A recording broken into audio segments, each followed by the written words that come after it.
अस्सलामुअलैकुम नाज़रीन, कैसे हैं सब। आज मैं आपके लिए लाई हूँ बहुत ही इंटरेस्टिंग सी रेसिपी जो कि है मीठे गुलगुले यानी कि मीठे पकौड़े भी जिन्हें हम कहते हैं। अगर आपका घर का आटा हो जाए कुछ दिन रखे हुए पुराना यानी कि उसमें लग जाए ख़मीर, तो हम क्या कर सकते हैं, ज़ाया करने का दिल नहीं करता और रोटी हम बना नहीं सकते। तो उसका हल ये है कि हम उसके बनाएंगे गुलगुले। फ्रेश इंग्रेडिएंट्स के साथ भी मैं आपके साथ शेयर करूंगी कि वो भी कैसे बनाएंगे, तो वीडियो को एंड तक देखिएगा। चलिए बनाना शुरू करते हैं। बिस्मिल्लाहिर्रहमानिर्रहीम। 1 से 1.5 कप है गंदम का चक्की का आटा जो 3-4 दिन पुराना हो गया था, उसको लग गया था ख़मीर। इससे ज़्यादा पुराना आटा नहीं लेना वरना वो खटास सी आ जाएगी पकौड़ों में, तो अच्छे पकौड़े नहीं बनेंगे। तो ये कुदरती तौर पे ही सेल्फ राइजिंग आटा जो है ये हमारे पास रेडी हो गया है। अच्छा, इसके अंदर जो है मैं तकरीबन ये 1.5 कप के करीब हमारे पास आटा है, तो मैं इसमें 1 कप जो है शक्कर इस्तेमाल कर रही हूँ। ये देसी शक्कर है, इससे ज़रा जायका और मज़े का बनता है। अगर आपके पास देसी शक्कर ना हो तो आप इसमें चीनी भी इस्तेमाल कर सकते हैं। 1 टेबलस्पून मेरे पास है ये खोपरा यानी कि क्रश्ड कोकोनट, 1 टेबलस्पून सौंफ और ये 1 टेबलस्पून ही मेरे पास है ये तिल। तिल की जगह आप चाहें तो खसखस भी डाल सकते हैं, उससे भी बड़ा अच्छा जो है वो टेस्ट आता है। और सौंफ से जो खुशबू और एक जायका आएगा और हमें हज़म करने में भी ये बहुत हेल्प करेगा। तो ये बस बेसिक से 3-4 इंग्रेडिएंट्स हैं, हम इनको करेंगे अच्छे तरीके से मिक्स। ऐसे आप हल्के हल्के हाथ से जो है इसको आपस में करते जाइएगा मिक्स।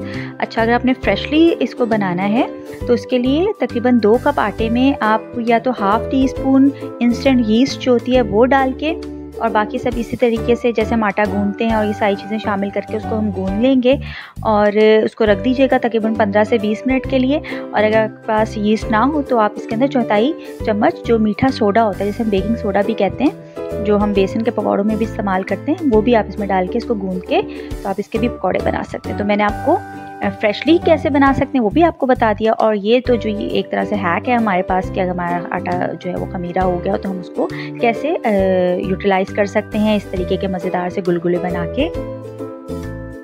अच्छा, इसको इसी तरीके से अच्छे से मिक्स करके मैं तकरीबन 5 मिनट इसको रख दूंगी, क्योंकि चीनी या शक्कर जो अपना भी थोड़ा सा पानी छोड़ती है, तो हम इसको दोबारा से मिलाएंगे। उसके बाद हम इसके पकौड़े तलना शुरू करेंगे। तो देखें इसको हो गए थे 5 मिनट, और जो भी थोड़ा बहुत अगर इसमें पानी था तो मैं इसको वापस से मिक्स कर रही हूँ। पैन जो है वो मैंने तेल डाल के गर्म होने रख दिया है। छोटे छोटे से जो है आपने इसमें गुलगुले जो है अपने जो है वो डालते जाने हैं, और ये खुद ही जो है वो पैंदा जो है छोड़ देंगे।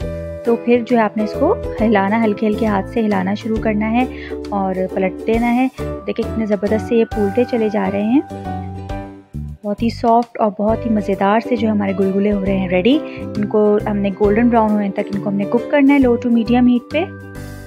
आगे रमज़ान शुरू होने वाले हैं, हम रमज़ान में भी इसको एंजॉय कर सकते हैं। बारिशों का मौसम है तो खैर इसका मज़ा ही दोबाला हो जाता है। गांव देहातों में तो शादियों में भी जो है ये बनाए जाते थे पुराने वक्तों में। इवन अभी भी शहरों में जो है वो जो ढोलकियाँ वगैरह रखी जाती है तो उसमें भी एक एडिशनल आइटम के तौर पे रखे जाते हैं, वो बहुत ही मज़े के लगते हैं। इस तरीके से हमने सारे रेडी कर लेने और मैं अभी इनको निकालती हूँ प्लेटर में। जी, तो हमारे ज़बरदस्त से जो है गुलगुले तिल, सौंफ और खोपरे के मज़े के साथ जो है वो रेडी हो गए हैं। आप चाहें तो इसके अंदर और मेवा जात भी ऐड कर सकते हैं अपनी पसंद के मुताबिक। तो अब आप भी इनको जो है वो ज़रूर ट्राई कीजिएगा और मुझे बताइएगा कि आपके कैसे बने, और कमेंट सेक्शन में दीजिएगा फीडबैक। वीडियो पसंद आई हो तो थम्स अप दें, चैनल को ज़रूर सब्सक्राइब कर दें और बेल आइकन को भी प्रेस कर दें ताकि मेरी हर आने वाली वीडियो का नोटिफिकेशन आपको सबसे पहले मिले। जज़ाकल्लाह।